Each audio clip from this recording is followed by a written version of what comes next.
The Half-Life House, Part 9.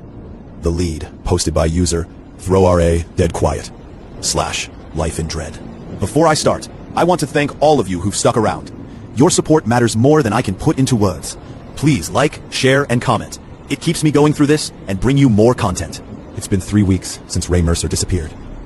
I thought he bailed, or worse, that the house had claimed another name to whisper into its walls. I tried calling, straight to voicemail. I drove past his office once. The blinds were down, newspapers stacked against the door. Then, 2 nights ago, he showed up at the motel. He looked wrecked.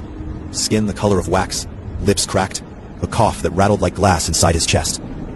When I opened the door, he just leaned against the frame, one hand gripping the wall for balance. "You weren't wrong about the gloves," he rasped. "You still have them?" I nodded, too stunned to speak, a little relieved that my message got to him. He came inside and sat on the chair like gravity had doubled. When he finally caught his breath, he said the exposure was underestimated by him. "Couldn't get out of bed for a week," he muttered. "Figured if I was dying anyway, I'd dig while I still could." And he had.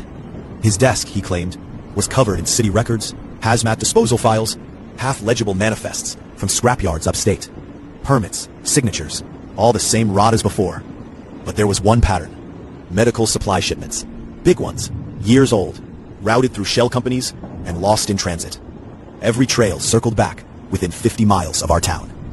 He tapped the fragments I collected from Bruno's doghouse, his hand trembling in a pair of worn-out gloves. "These," he whispered, "we send them for isotope testing.